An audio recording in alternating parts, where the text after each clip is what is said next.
La Vierge Marie est très vénérée dans l'islam. Le Coran lui consacre une sourate entière, la sourate 19, intitulée Marie.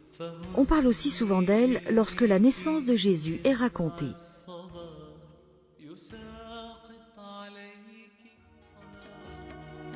Des producteurs musulmans ont consacré un film entier à la Vierge Marie, qui est la seule femme nommée dans le Coran. Comme les chrétiens, les musulmans la considèrent comme la mère du Messie, qu'il a conçue virginalement par miracle sans père humain. Ils croient qu'elle a été élevée au temple et qu'elle a été et demeure la plus sainte de toutes les femmes du monde.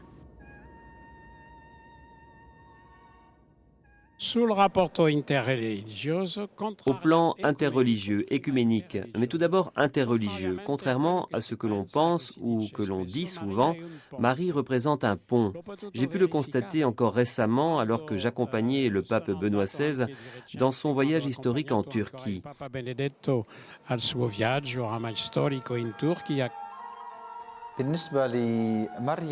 Marie est aussi honorée dans le monde islamique.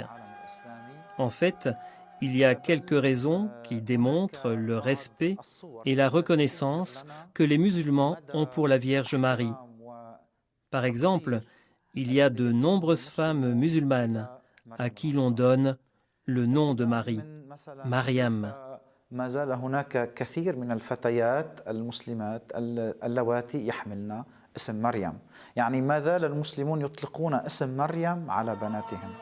Il y a bien sûr quelques divergences qu'il ne faut pas nier.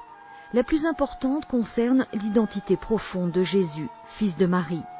Les autres sont assez mineures, comme par exemple certains détails de l'enfance de la Vierge, mentionnés dans le Coran et dans le protévangile de Jacques, qui est un texte apocryphe écrit vers 150. Les églises respectent ces éléments, mais elles ne les considèrent pas comme canoniques. On peut citer encore le nom de fille d'Aaron, qui est donné à Marie dans le Coran. Mais malgré cela, de très nombreux musulmans aiment profondément la Vierge et visitent les sanctuaires mariales du Moyen-Orient comme la maison de Marie à Éphèse, le sanctuaire de Harissa au Liban, la basilique Notre-Dame d'Alger en Algérie ou encore la basilique de l'Annonciation à Nazareth. C'est le cas aussi en Europe, à Fatima, à Lourdes ou à Chartres.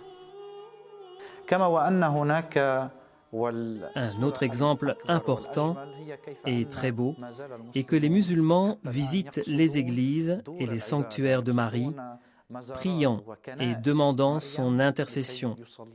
Et Marie répond à leurs prières.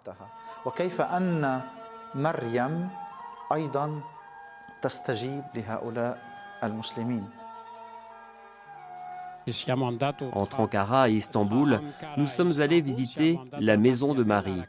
Eh bien, la plupart des personnes qui y vont sont des musulmanes. Les mamans viennent présenter leur enfant à la Vierge, viennent le placer sous sa protection.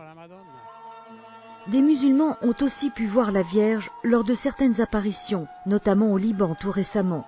C'est aussi le cas à Zeytoun en Égypte, au-dessus d'une église copte, où 2 jeunes musulmans ont été les premiers à voir la Vierge. Ensuite, la Vierge s'est montrée là-bas à des centaines de milliers de personnes, chrétiens et musulmans, pendant plusieurs années. L'affection et l'attachement des musulmans à la Vierge est une réalité forte, réelle et vivante, qui manifeste combien la Vierge peut être un pont entre les cultures et les religions.